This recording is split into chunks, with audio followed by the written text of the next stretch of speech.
حضور اکرم صلی اللہ علیہ وسلم کا ارشاد ہے کہ جو شخص گانا سنے گا تو قیامت کے دن اس کے کانوں میں پگھلا ہوا سیسا ڈالا جائے گا۔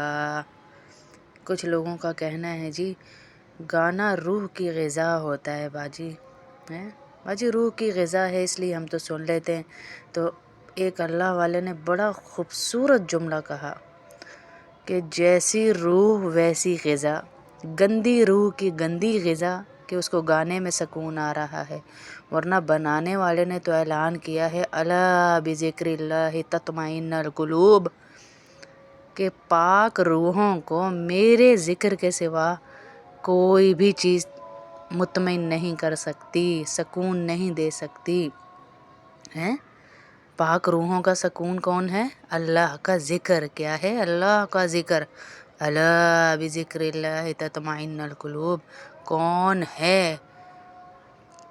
ہے جو میرے ذکر کے علاوہ تمہاری روحوں کو تسکین دے سکے؟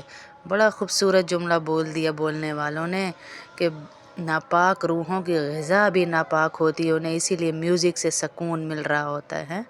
روح کی غذا ان کی کیا ہے؟ گانے ہیں، کیونکہ ناپاک ہے نا تو سکون مل رہا ہے، لذت آ رہی ہے، گناہ میں لذت ہے۔